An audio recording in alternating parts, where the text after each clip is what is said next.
Good morning, Miss Janet here from the Stova Library, here with a story for you. So, before we have our story, let's sing a song together. We're all here for story time, just like if we were at the library together, and that would be awesome. We're all here for story time, story time, story time. We're all here for story time. Let's get ready. Let's get those ears turned up high so we can hear the story. Can you turn your ears up high, ears up high, ears up high? Can you turn your ears up high so you can hear? Okay, and we're going to turn our mouths down low. So that means we aren't talking so we can hear the story. Can you turn your mouth down low, mouth down low, mouth down low? Can you turn your mouth down low? Now let's read. All right, thanks for joining me. Okay, the first story we're going to read together is called If You Were Night. Oh my goodness, I can't imagine If You Were Night. And it was written by Muon Thi, and it was published by Kids Can Press. So, If You Were Night. Okay. So I'm going to just pull my chair here so I can hopefully show you the pictures better. If you were night and you saw the moon tiptoe past your window, would you nestle under the covers? Or would you stretch and rise and step out too?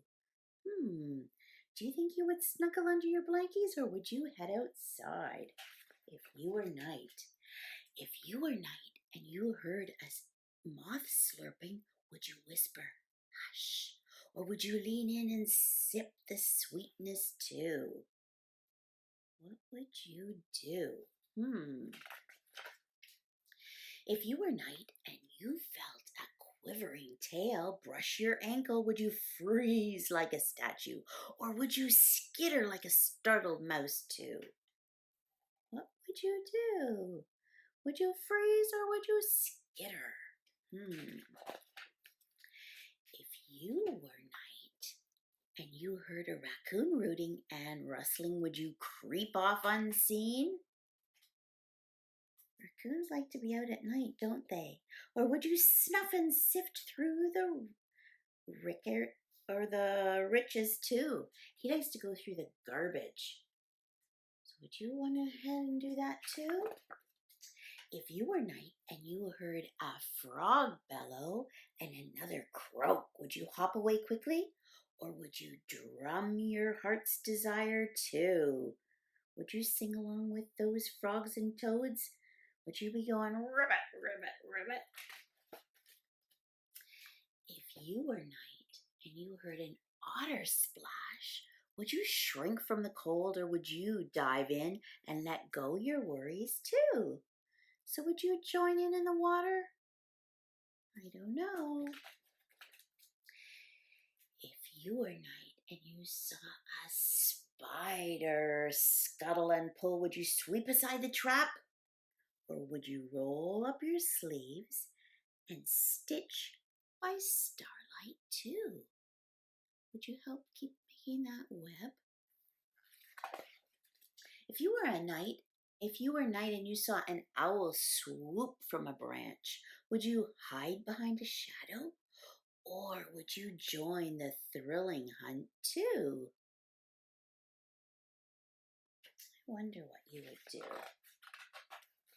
If you were night and you saw me looking and listening, would you ask me a question? Say, who are you? What are you doing? Or would you stand still and listen to the coyote howling, the bat flapping, the bear snuffling, the snake rustling, the slug munching, the salmon leaping? My goodness, so much going on at nighttime. The owl striking and the mouse, the itty bitty mouse squeaking. If you were night and all around was quiet and all around was growing bright, Would you stay up to taste a drop of morning dew? Or would you close your tired eyes and let the lightness carry you too? Go to dreamland. What do you think you would do? Would you stay up?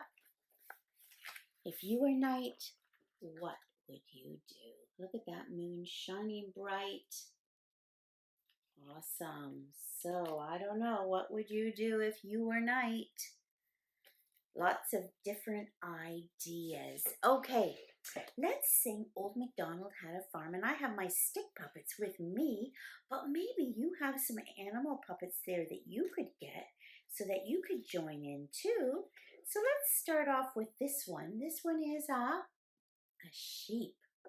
Old MacDonald had a farm, E-I-E-I-O, and on his farm he had some sheep, E-I-E-I-O, with a ba-ba here and a ba-ba there, here a ba, there a ba, everywhere a ba-ba. Old MacDonald had a farm, E-I-E-I-O. Good job.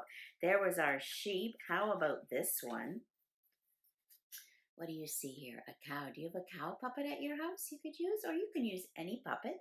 But we're going to sing cow. And on his farm he had a cow. E-I-E-I-O. With a moo-moo here and a moo-moo there. Here a moo, there a moo, everywhere a moo-moo. Old MacDonald had a farm. E-I-E-I-O. Let's see, what else does Miss Janet have here? Oh, I have this one. And we know what this is. This is Mr. Pig. And on his farm he had a pig. E-I-E-I-O, with an oink oink here and an oink oink there, here an oink, there an oink, everywhere an oink oink. Old MacDonald had a farm, E-I-E-I-O. And let's see what else I have. I have this one here. What's this one? This one's a chicken. And on his farm he had a chicken, E-I-E-I-O, with a buck buck here and a buck buck there, here a buck, there a buck, everywhere a buck buck. Old MacDonald had a farm, E-I-E-I-O. All right, good job. And you might have some more puppets at your house. You could keep on singing with different animals because that is awesome. But I have another story that I want to share with you. This one is called Scaredy Snacks. Uh-oh, Scaredy. Written by Terry Border. So that's the author.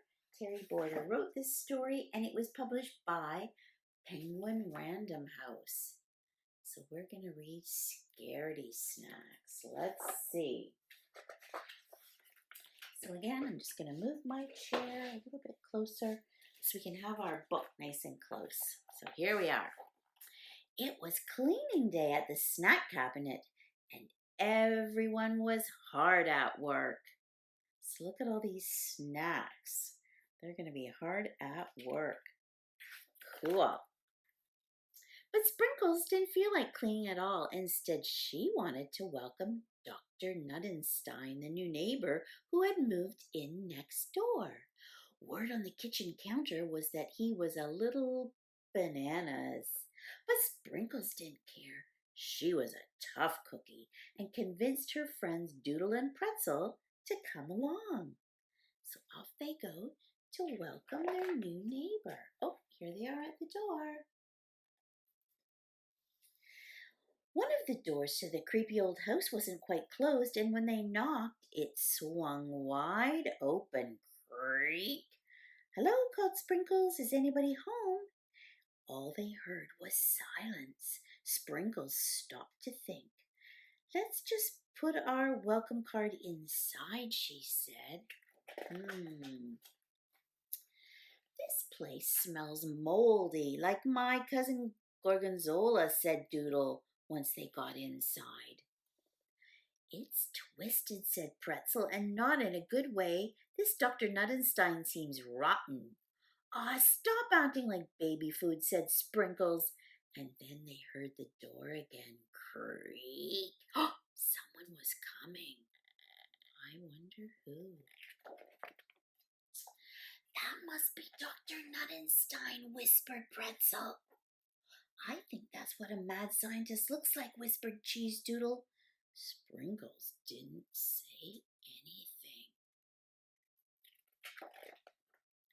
They watched as Dr. Nuttenstein used blenders and choppers. He pushed buttons, he flipped switches, and then a loud zap. What is he doing? It's alive, shouted Dr. Nuttenstein. The three friends realized that they were in a terrible pickle. It's a monster cookie, whispered Pretzel. A cookie monster, moaned Doodle. A peanut butter biscuit beast, gasped Sprinkles. Oh my goodness, what is going on? Oh, there he is. Just then, Dr. Nuttenstein looked down at the floor. Who made this mess? He asked his cookie creation. We'll have to teach them a lesson. Uh-oh. That nutty doctor is going to find us, whispered Cheese Doodle. He could turn me into a grilled cheese doodle. I feel like crying, sobbed Pretzel, and then I'll be soggy. Uh-oh.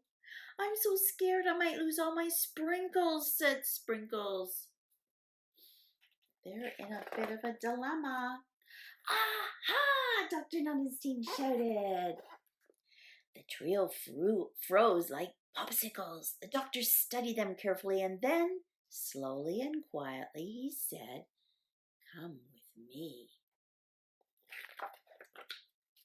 He searched through the gruesome tools. Sprinkles and her friends were horrified. They were petrified. They were dizzy with fear. Oh, dear. Then Dr. Nuttenstein spoke his nightmarish words. What's he gonna say? Take these brooms and get busy, he said. I want this place spotless. Oh, no, cried the snacks. They're gonna be busy cleaning. But as they cleaned, they found out if they worked together, it wasn't so bad. So when Sprinkles took a break and didn't come back, Doodle and Pretzel were pretty upset. They went home to let her know. After waving goodbye to the snacks, Dr. Nuttenstein and his creature friend got ready for dinner. But it turned out that the creature wasn't hungry at all. Because sometimes that's the way the cookie crumbles. Oh my goodness, what an adventure with Scaredy Snacks. Oh my goodness. Well, our time's up for today, friends. I'm glad you joined for my stories. So I will see you again very soon. Have a great day and so long.